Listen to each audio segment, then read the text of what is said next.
Welcome to Voice Power. Today's episode will feature an expert in their field and provide very interesting content for you. Voice Power features a dual purpose: topical content related to Earl Thomas's voiceover journey and a variety of interview guests. Earl Thomas is always on the lookout for you for guests who bring focused and interesting content on a variety of topics. Thanks for listening today, and now here is Earl Thomas, the voice. Before I bring in today's guest, thank you for being a loyal listener to my podcast. I am grateful for you, and it is amazing we're going into my 5th season. When I started out, back in May of 2021, I had no idea of how long Voice Power would go, let alone into Season 5. The podcast is only here because you are listening, and we are at over 3,000 downloads. Blows my mind. I always welcome your feedback. I would love to hear what you enjoy about the show.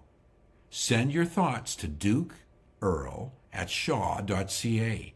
You can go to the show notes at the very top and click on Send Us a Text, and it will take you to a place where you can send a message, or at the very bottom you will see my email, duke.earl@shaw.ca.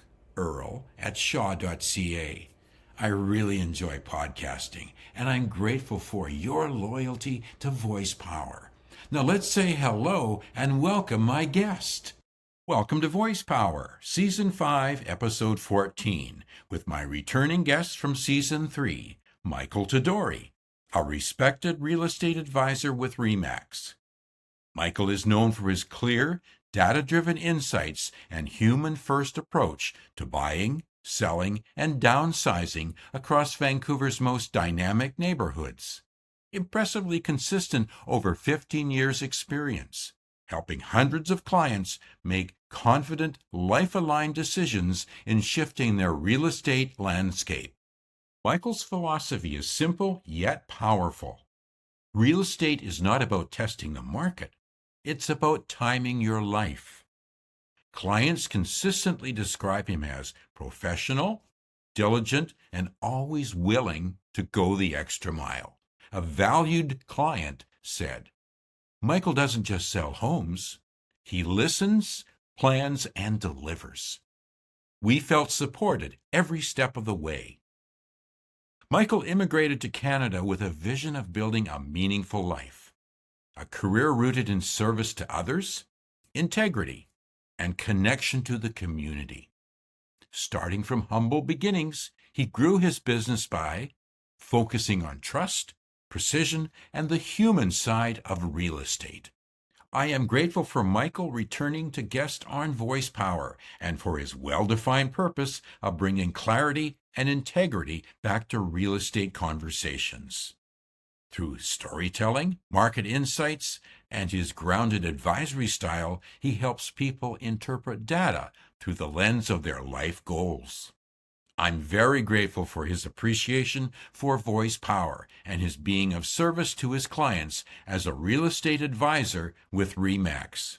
With great anticipation, I welcome Michael Tudorie to Voice Power. Welcome back to Voice Power, Michael. Grateful to have your expertise as a real estate advisor at RE/MAX Select Realty in Vancouver, BC. Welcome to Voice Power. Now, how's your day going? Fantastic. Thanks for having me back, Earl. I love to be on a podcast. And day is going amazing. Look at that beautiful day we have all day. Yeah, I was out earlier today. It was beautiful. At Voice Power, your positivity and voice are a great fit. Yours, Michael, mine, and you out there in podcast land create wonderful energy. Today, we're going to look at how to see people beyond their labels, looking at how we can change that conversation and get to know them in a deeper, caring way. So, Michael, let's look at that important conversation. What have you noticed about your perceptions that at times people are only recognized by what they do rather than who they are as to give of their time, business, volunteering, and being in a family or being single? The reason I suggested this topic is because I see it a lot in my networking interactions.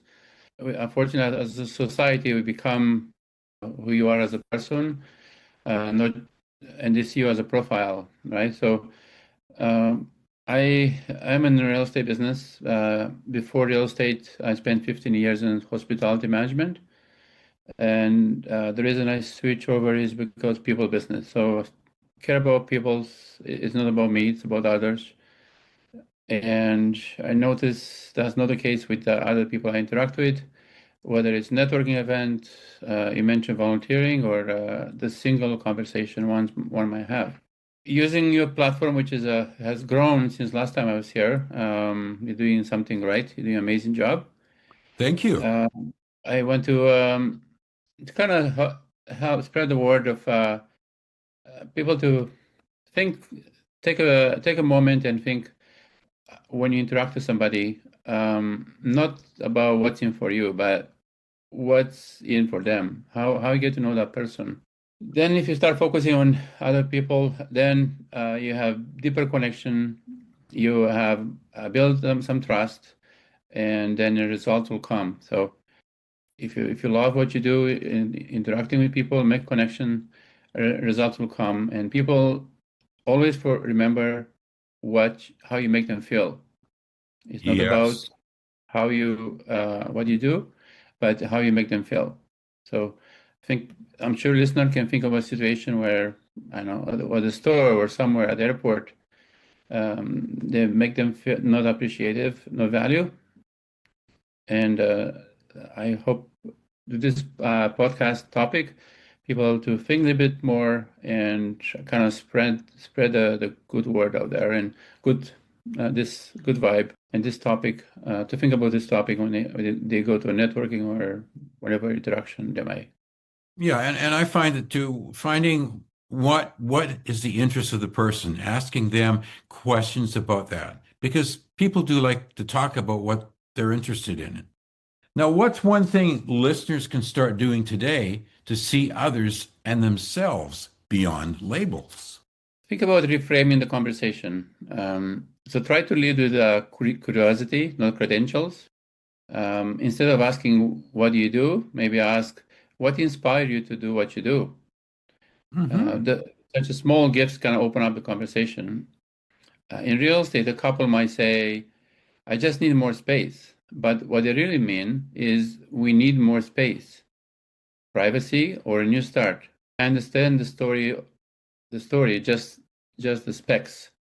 I can serve far more better if I listen to what exactly they are saying and maybe ask a qualifying question, ask them why they need to move. Then you go deeper into asking better question, you can serve people better.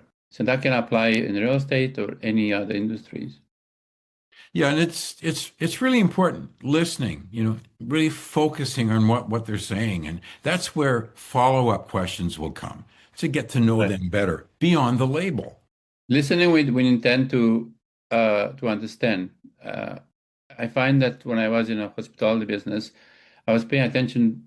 I was going to different places and people listen, but then even before you finish your sentence, they answer already. So they're not Uh, actually listening to you. They just yeah. let you speak, and they already had the answer. So they're not deep listening to what you're saying or what you really mean. Because as you know, we're in a society where we don't say what we mean. Other cultures, they're more direct. Mhm. But in Canada and North America, we don't always say what you mean. We might have a different meaning behind what we're saying. If you live in East Coast, it might be a slang. How do you reframe conversations so people feel seen, not sized up when you meet them? So in my industry, I go back to real estate, but this again can apply to other industries.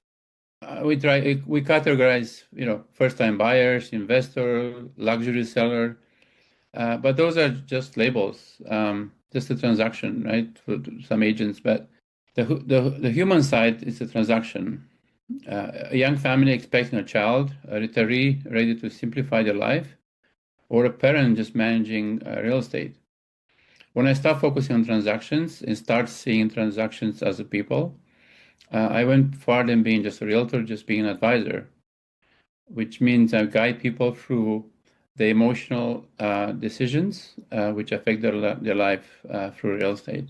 It takes more depth too when you listen and you guide them, and you obviously I think you would have more questions coming to you, and you're really engaged with them as far as being focused. Yes. So case in point, if the clients which were either introduced to me or I met them in different circumstances, I do stress and require to have a one-to-one meeting for maybe an hour, 2 hours to really understand their needs. And maybe I think people don't know what they don't know. So through conversation, they might realize that's not what they're looking for, and there might be options for them.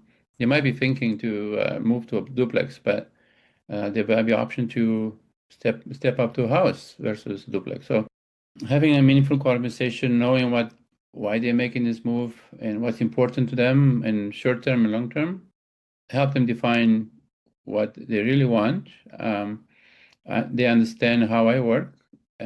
We understand what their expectations are. So customer service and listening means different things to different people. So once I know that, I can easily satisfy their needs and make sure they are happy clients for months and years to come. Because without that initial meeting, we're just going blind, just looking for this property, but they might be looking for property B.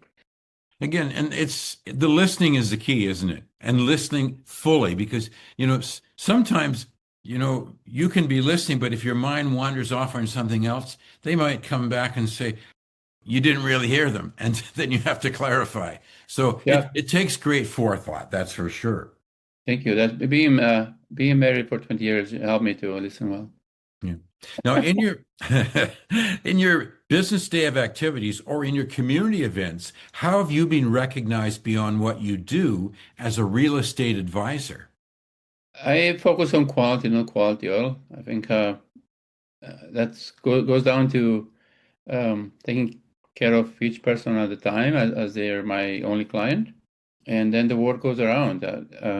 If you look at my Google reviews, over 100 reviews, people who were satisfied with my service and meant something to them, and they put a review of their experience with me. So I'm recognized when people refer me to other clients. They said, "You got to use Michael. You got to use Michael," and that's because we have a meaningful relationship. We start with a conversation, and that conversation goes beyond label as first-time buyers or downsizers.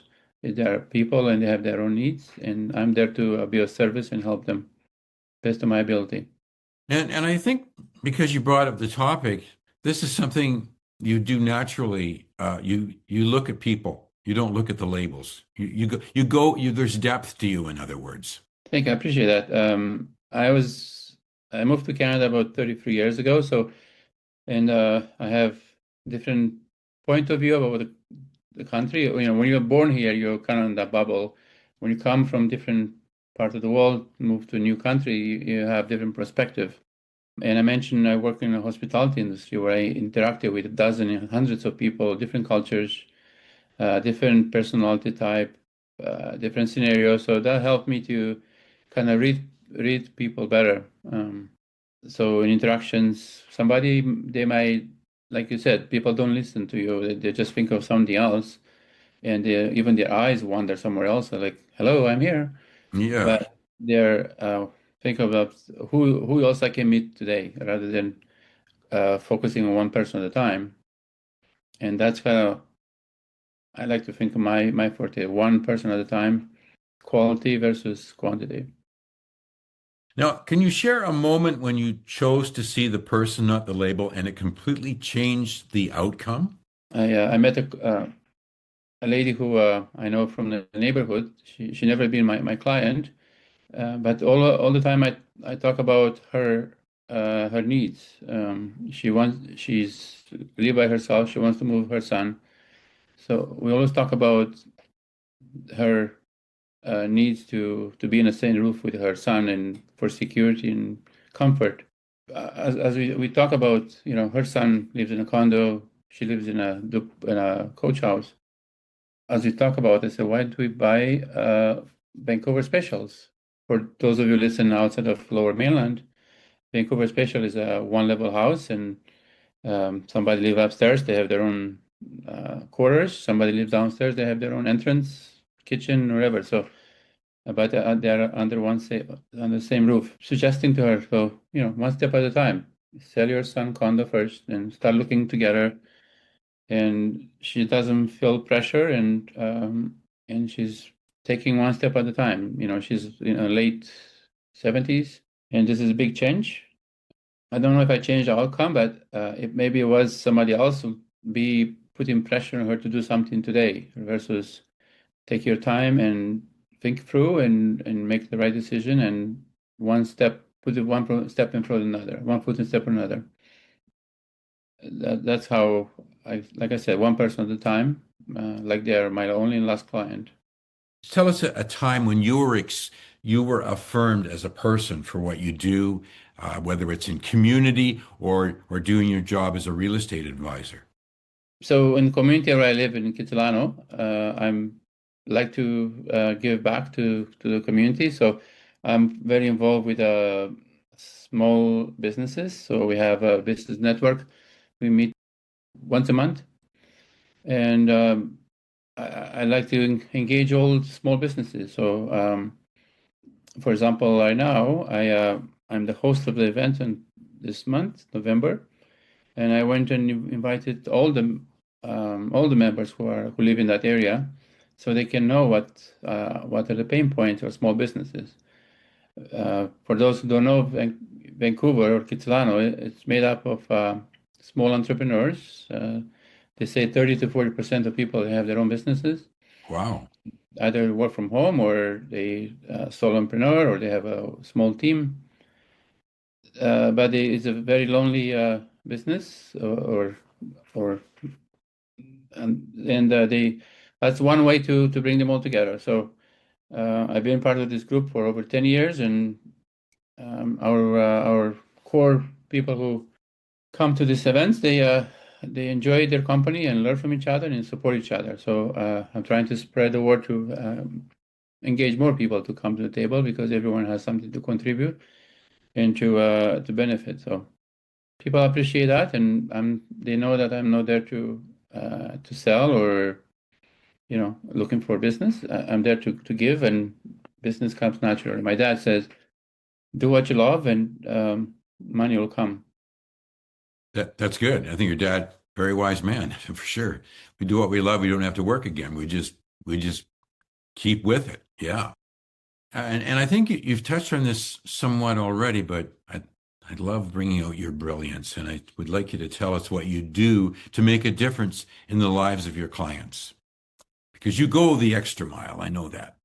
I have a client who they were downsizing, and she was here by herself. She has her family living in Ontario, and the aunt came over to take care of the estate, and they didn't know what to do with her stuff.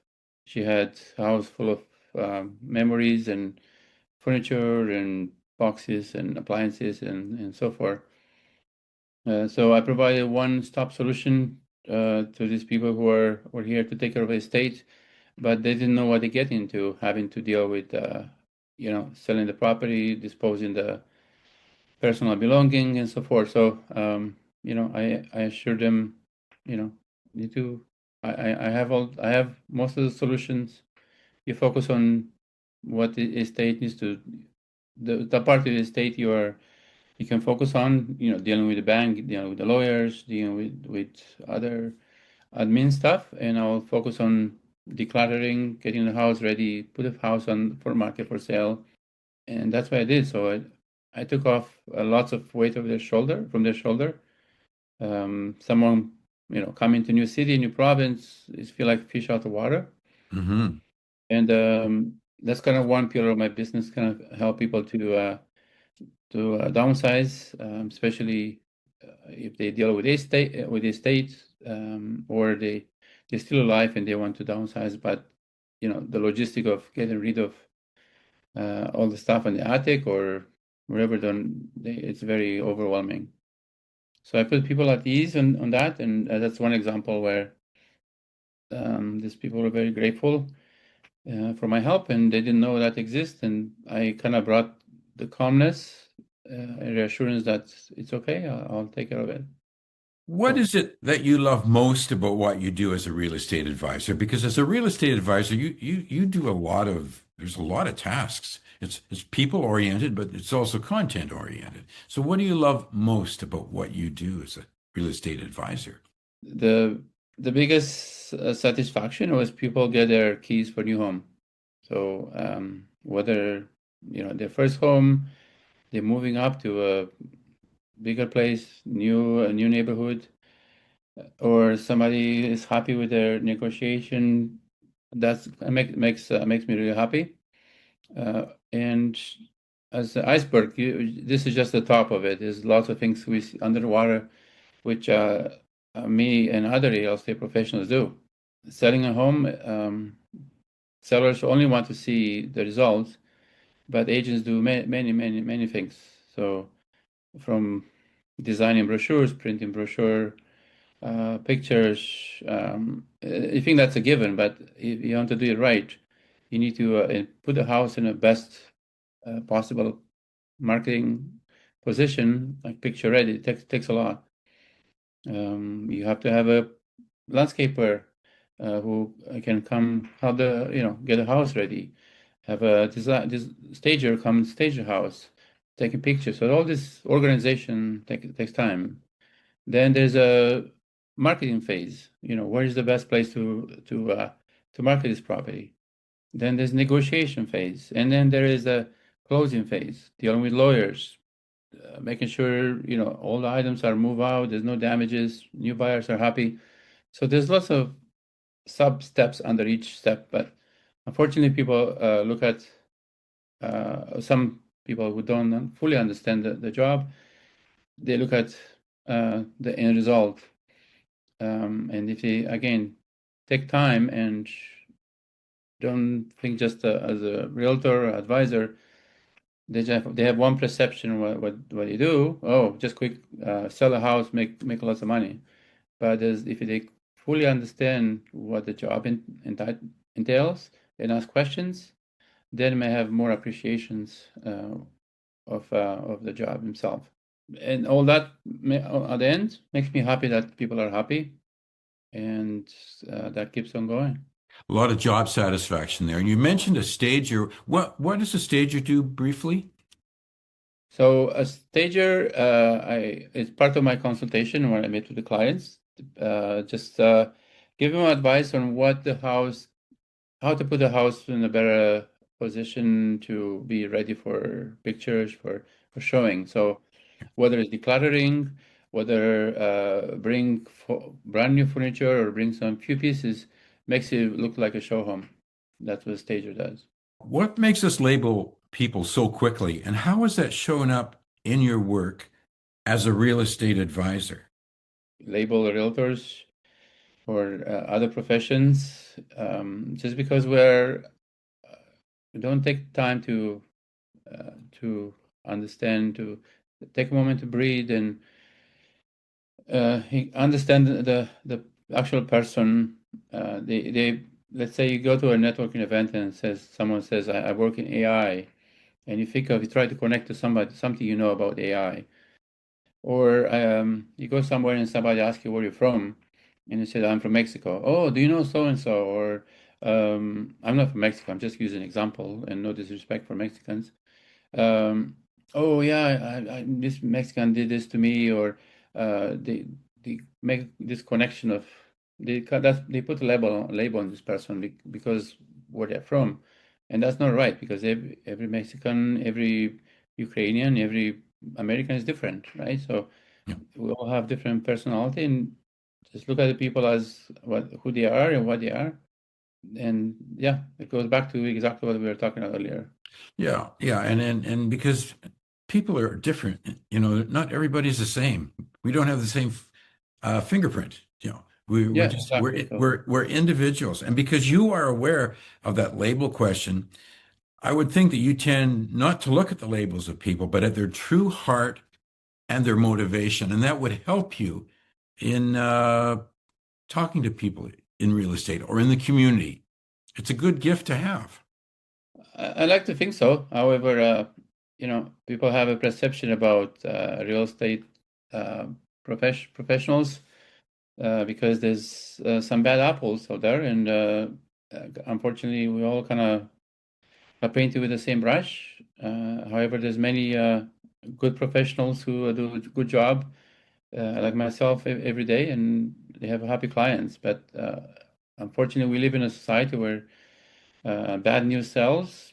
Whether you want clicks on your social media post or on YouTube, or watch certain TV channel, that's what bad news sells, unfortunately, and professions get labeled, and all the we don't see often positive things. How has the real estate field or market changed since we last talked in 2022? And have you made changes since then? Well, if you don't change, you die. Fortunately, I mentioned earlier AI, so that's something I integrated in my business. Kind of helps a lot, as many people get to know the AI. Every day you learn something. AI is to enhance your job, not to replace you or replace anybody. It's how you not to rely on it, right? So real estate since 2022 has changed. So ever evolving, um, coming just it's not about blame. It's about policies we have for different government trying to get involved with real estate market. They all have good intentions, but they never consult the real estate industry. And we talk about bad news sells. Politicians go on the news to say, look what we do for real estate to help with affordability. But that's only it's just for themselves to look good and to hopefully they get more votes. But in reality, if you dig deep and you look for the results, they don't do much. All the policies they come into effect, they actually had reverse effect. Case in point, banning foreign buyers or send the wrong message to the world that we are not open for business. And look, today the real estate market is very stagnant. It's still moving, but the policies have definitely affected the real estate market in a negative way. And an example, this is my last example. Real estate is made up of probably 45% of GDP, and that's the reason the BC government is in $300 million in debt because they are missing this piece from the real estate transactions, and this is they did themselves.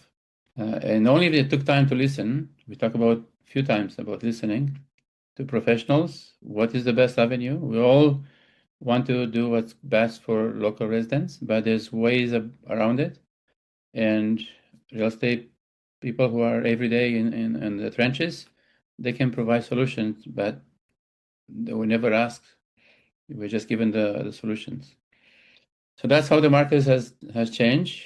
It's ever evolving, and I'm evolving myself with but the basics, taking care of people, that's still is going to be there.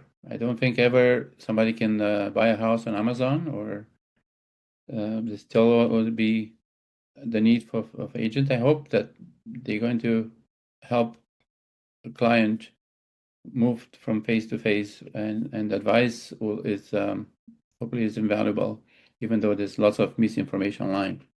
Really enjoy talking with you, Michael. We're coming close to the end of our time. Would ask you, what advice would you give someone who is considering looking for new housing, and how can they contact you? I would love to have a conversation, a discussion with anyone considering moving which make their life better. People ask me, how's the market? I want to move, the market improves. That's the wrong reason. That's the wrong question. I want people to move because it makes their life better. You're closer to work, and you spend more time with kids, or your house is too big. These are just two examples of how somebody's life can get better by moving. So I'm happy to have a chat, have a conversation, listen well about your needs, and provide solutions and advice, and help you to go from point A to point B. My website is michaeltudorie.com, and there's lots of resources there. And I have also a YouTube channel which people can watch, get to know me more. Again, go on YouTube and type my name. You'll find various videos. And the best way to send me an email is michael@michaeltudorie.com. That's great. Now, we are coming to the end of our time. Do you have any final thoughts? And thank you for taking the time today of your busy schedule. My pleasure. The only thoughts, when we see beyond labels, we serve beyond expectations. Beautiful. Wow. That's great. So you have a great rest of the day, and thanks for joining us at Voice Power. Thanks, Olive, for giving me the opportunity to be on a platform, and you keep up the good work for everything you do, and you definitely change people's life as well. Thank you. Thanks for joining Voice Power this morning, afternoon, or evening. Don't forget to subscribe and leave a review on Apple or Spotify podcasts. Thanks for tuning in, and don't forget, someone may need your encouragement. We can use our eyes and voice to smile and greet others in a friendly way. You never know how your life will be a blessing to someone else. Have yourself a wonderful day, and we look forward to you joining us next time.